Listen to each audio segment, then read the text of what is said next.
Retour sur ce plateau de Twilight. Madame, Monsieur, bienvenue si vous nous rejoignez à l'instant sur CRTV News.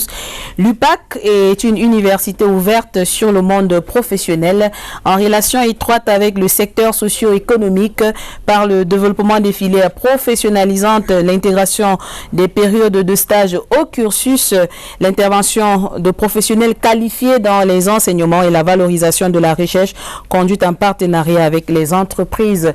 Pour parler de l'Université protestante d'Afrique centrale, je reçois sur ce plateau le recteur, le professeur Bouba Bima, et l'invité de Twilight ce mardi 9 avril 2019. Avec lui, nous allons parler du concept Campus Vert, la nouvelle dynamique politique universitaire et les nouvelles filières qui deviennent des professions balisantes comme la faculté de médecine et des sciences de la paix. Professeur, bonsoir. Bonsoir, Nicole. Ravi de vous accueillir sur ce plateau. Également moi. Alors, comment se porte l'Université protestante d'Afrique centrale? L'université se porte bien. C'est vrai que c'est la période actuelle c'est un repos par rapport à Pâques et aussi c'est pour les professeurs un moment d'intense travail parce que c'est les lectures de mémoire, de thèses, etc. Donc voilà, il n'y a pas de répit possible. Donc, mais ça va, il se porte bien, nous nous portons bien. Alors, en marge de ce repos-là, c'est la période du carême. Il y a une activité particulière du côté de l'Université protestante d'Afrique centrale? Voilà, par rapport à la période de carême, nous n'avons pas une activité particulière, mais c'est une période de prière, et période de se remettre parfois en cause, etc.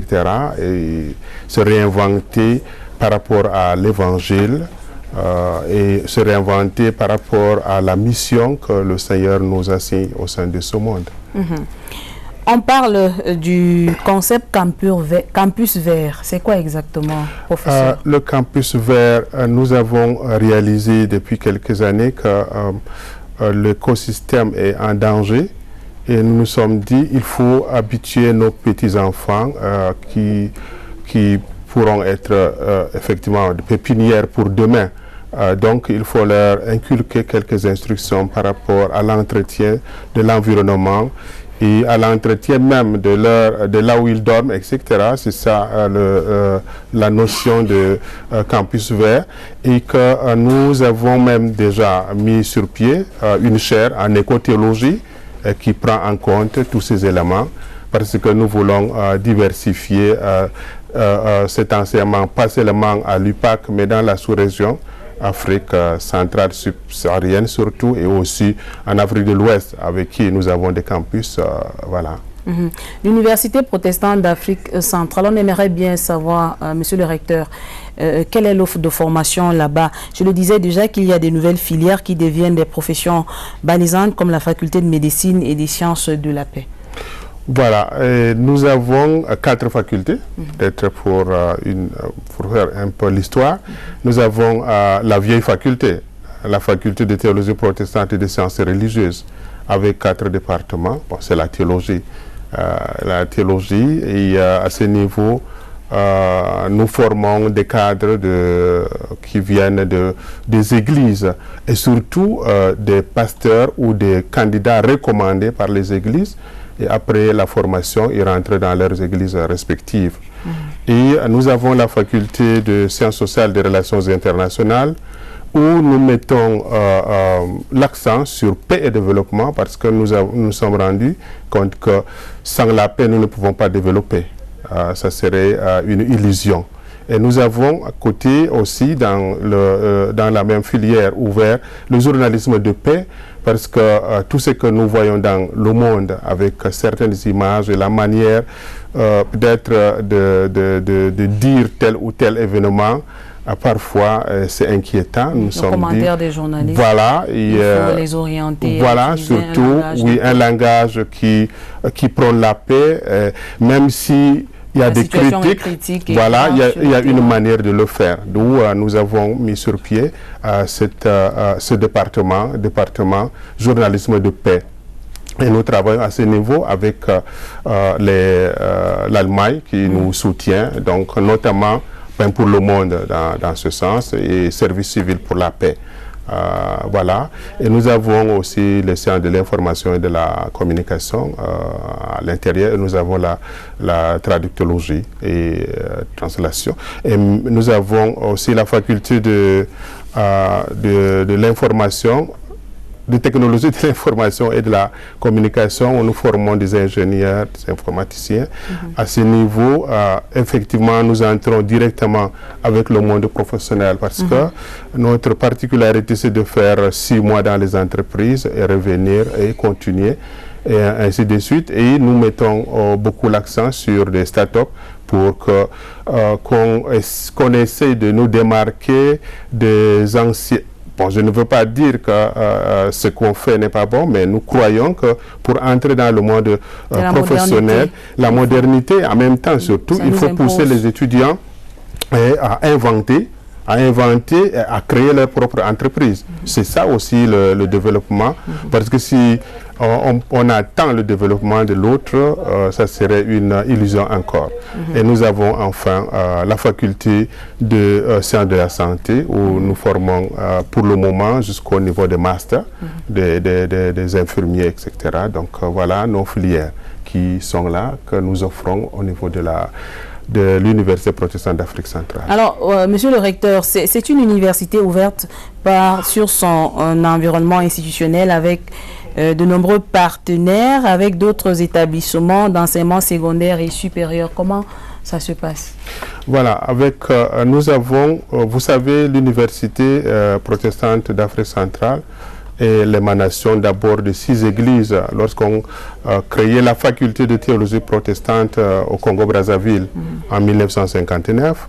Et on a eu le privilège, le Cameroun a eu le privilège de dire que nous avons un terrain, de vastes terrains, et c'est comme ça qu'on a commencé à construire sur la colline mythique de Djongolo.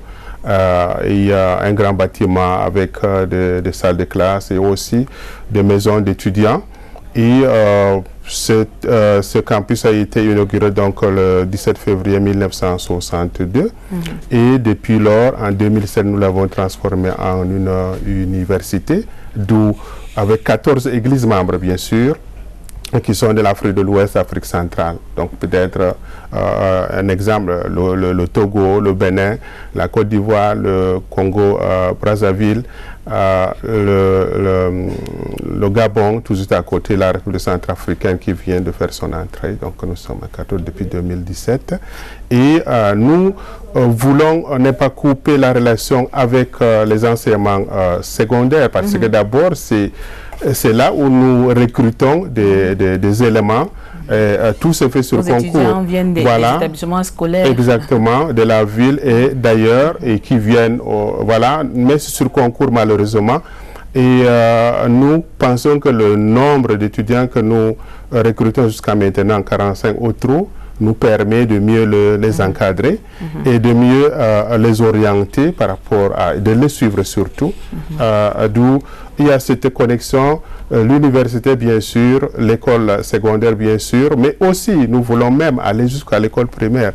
Comment détecter les talents pour que demain, c'est eux, demain ils peuvent mieux parler développement, demain ils peuvent mieux parler à la CRTV peut-être. Monsieur le recteur, l'UPAC qui cible les meilleurs, les brillants élèves, c'est une université ouverte également à l'international qui favorise l'enseignement des langues, la mobilité étudiante, enseignante et également des chercheurs et qui développe des formations tournées vers l'international parce que vous comptez de nombreuses conventions avec des établissements d'ailleurs. Exactement. C'est parce que nous ne pouvons pas vivre en vase clos. Hein. Il faut s'ouvrir, mais il faut savoir s'ouvrir parce qu'il y a beaucoup d'opportunités, mais il faut savoir s'ouvrir par rapport à par rapport à la vision et à la mission de l'UPAC, par rapport à ses objectifs. Nous avons eu des relations naturelles, s'il faut dire, avec les anciens missionnaires, déjà Genève, Strasbourg, Lausanne. Les villes suisses. Voilà, et les villes suisses. Nous avons les partenaires avec les Allemands, nous avons avec Montréal, nous avons signé tout juste à côté avec la Tunisie. Mais notre souci, c'est de ne pas faire partir les étudiants ailleurs, mais qu'ils reviennent. Ils partent, ils se forment, ils reviennent vers nous parce que c'est eux qui doivent développer le pays. Alors, comment ça se passe, ces multiples voyages? C'est-à-dire, c'est aux frais des étudiants ou c'est l'Université protestante d'Afrique centrale qui supporte les frais? Voilà, nous avons un privilège parce que il y a des bourses que nous accordons aux étudiants qui partent, ils reviennent. Nous avons aussi dans le cas de la mobilité quelques financements par des partenaires, mais avec Montréal, nous avons l'inscription que l'étudiant fait ici à Yaoundé, c'est la même somme. Donc, il n'y a pas trop de différence. Si l'étudiant arrive là-bas, il est encadré, il revient. Et par exemple, au journalisme de paix, j'ai pu obtenir une petite somme pour donner aux premiers, ceux qui ont réussi, sont à 17, à qui j'ai attribué une bourse de 650, 350 000 francs, juste pour montrer que notre souci, c'est aussi la qualité. Et il y a des moments où des gens n'ont pas de possibilités, mais ils sont brillants. Qu'est-ce qu'il faut faire de nous? Il faut les encourager, absolument. Exactement. Bien, voilà. Madame, Monsieur, l'émission c'est Toilette. Merci de vous joindre à nous pour cette émission. Avec moi sur ce plateau, le recteur de l'Université protestante d'Afrique centrale, professeur Bouba, pour parler de cette auguste institution qui fait beaucoup dans la formation des jeunes au Cameroun. Professeur, intéressons-nous maintenant aux professionnels. Qu'est-ce que l'Université protestante d'Afrique centrale offre aux professionnels en termes de formation, ceux qui aimerait s'y rendre pour le renforcement des capacités? Exact. D'accord. Revenons sur le journalisme de paix. La plupart sont des journalistes, du moins c'est les hommes de médias qui y vont, et ils veulent renforcer effectivement leur niveau, et ils rentrent dans leur lieu de service. Il y a aussi d'autres universités qui envoient des étudiants pour être formés et qui rentrent aussi dans leur université pour travailler.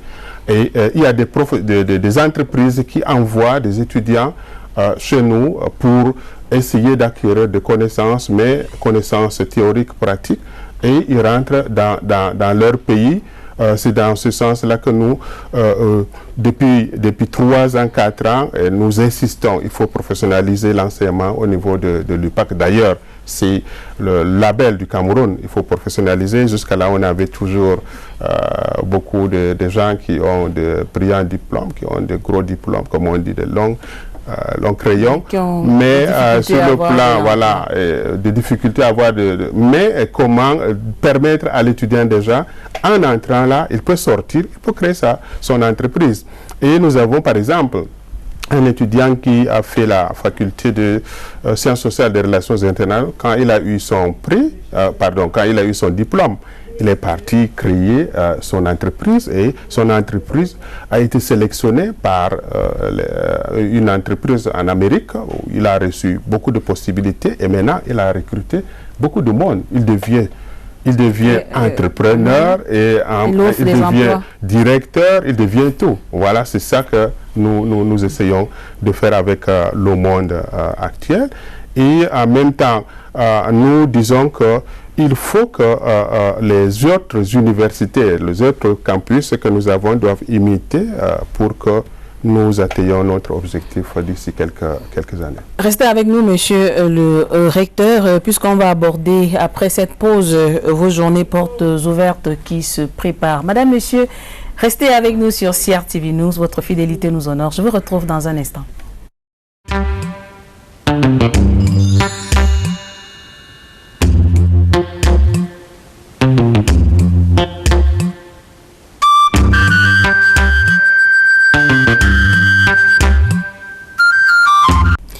Voilà, retour sur ce plateau de Twilight. Bienvenue si vous nous rejoignez à l'instant.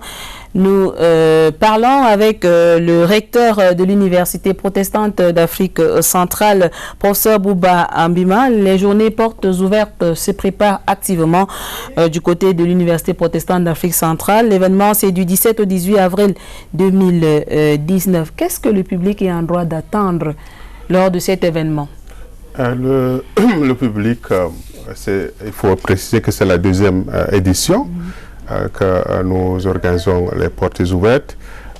Nous voulons inviter le public à venir découvrir ce que nous faisons sur cette colline mythique de Djongolo. Le plus souvent, quand vous passez en route, vous ne nous voyez pas. Maintenant, nous voulons quand même que les gens nous connaissent davantage. C'est pour cela, et en même temps, en les faisant découvrir ce coin, il n'y a pas seulement la théologie, parce que depuis longtemps, on dit sur la colline de Djongolo, il n'y a que la théologie, mais il n'y a pas que la théologie, il y a d'autres filières. Et c'est peut-être pour que ce monde connaisse cette colline et cette université qui a caractère international. Voilà, ça c'est de façon générale. Précisément, ça va se passer comment? Ça va se passer avec, nous aurons des expositions, voilà. Nous aurons des exposés, nous aurons des entretiens. Donc, chaque faculté va faire sortir son arsenal. Pour qu'on dise qui, voilà, convaincre surtout c'est à peu près le marché. On doit prendre les meilleurs éléments, mais il faut les découvrir. Il faut qu'ils viennent nous découvrir. Nous allons vers eux, nous allons vers eux aussi, la proximité, etc. Et il faut un dialogue, il faut une certaine connaissance, complicité pour que les gens découvrent qu'est-ce que nous faisons sur la colline de Djongolo. Alors, c'est déjà presque la saison des examens, parce que c'est les congés du deuxième trimestre et le troisième trimestre, ça va très vite. Après, ce sont les vacances et la rentrée scolaire qui ne va pas tarder. Qu'est-ce que vous dites aux jeunes pour les encourager à choisir l'Université protestante d'Afrique centrale, les futurs bacheliers qui regardent ce soir? Voilà, les futurs bacheliers, nous allons leur montrer que voilà nos filières d'abord, et voilà nos étudiants qui sont partis dans les autres universités, voilà leur talent, etc., pour leur montrer exactement que nous ne sommes pas là pour faire de la publicité inutile. Ils viennent, ils peuvent même s'entretenir avec les professeurs. Et nous allons les encourager à la réussite. Nous allons prier pour eux et il faut qu'ils nous reviennent à la fin de l'année scolaire. Surtout les bacheliers, les classes de terminale. Nous les voulons. En même temps, nous allons nous ouvrir au public. Il n'y a pas que seulement ceux qui sont en terminale, mais ceux qui sont dans les autres universités. Il arrive souvent que les gens viennent. Il arrive d'ailleurs, mais ils ne passent pas le concours. Ce n'est pas un problème. Si vous venez, on vous dit de faire le concours, faites le concours. Si vous échouez, ce n'est pas grave, on va reprendre. Donc nous voulons cette possibilité pour travailler et nous ouvrons à tout le monde. Nous ne formons pas seulement des théologiens, des pasteurs, mais nous formons des cadres pour le pays et pour l'Afrique. Alors professeur, les universités privées ont ceci de particulier que les frais d'inscription sont souvent très élevés. Ce n'est pas le cas à l'université protestante? C'est peut-être le cas, mais nous prenons soin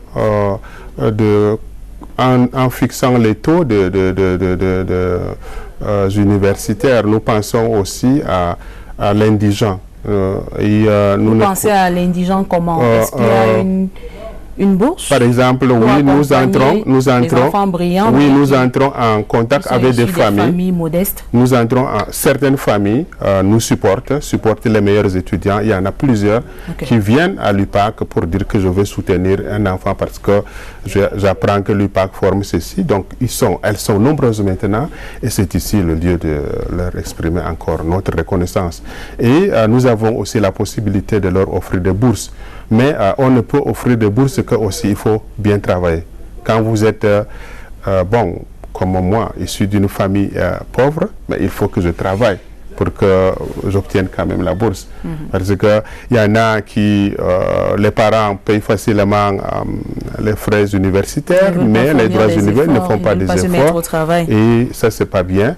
Donc, nous encourageons tous ou toutes celles qui voudraient bien venir sur ce campus, que nous allons faire de notre mieux pour les aider. On ne les oublie pas.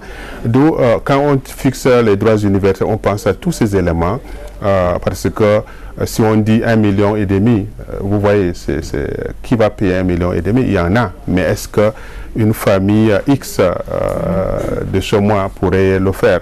Une famille X, d'ailleurs. Les familles sont grandes en Afrique, donc, on a plusieurs enfants. Voilà. Et faire à plusieurs enfants brillants, ça exactement, c'est difficile. Donc voilà, nous privilégions, nous adoptons et nous donnons la possibilité aux étudiants brillants et étudiantes. Quand je parle des étudiantes aussi. Alors professeur, avant de nous séparer, on peut avoir quelques succès de l'UPAC qui font la fierté de cette institution? Voilà, et en principe, c'est difficile de se faire apprécier, mais c'est mieux peut-être de suivre souvent les commentaires des uns et des autres sur le... Mais déjà, nous formons, je sais, nos produits sont consommables. Et nous devons encore continuer à former plus pour que le produit soit toujours consommable et que nous sommes dans une sorte de concurrence. Notre but, c'est de nous hisser à un niveau très, très élevé et pour montrer que nous pouvons former ici en Afrique et des meilleurs étudiants. Professeur Bouba Bima, merci. Merci de m'avoir invité, merci pour toutes ces questions, merci de me faire connaître, n'est-ce pas, sur la CRTV. C'est le lieu de dire merci à tout le staff de la CRTV. Je précise que vous êtes le recteur de l'université protestante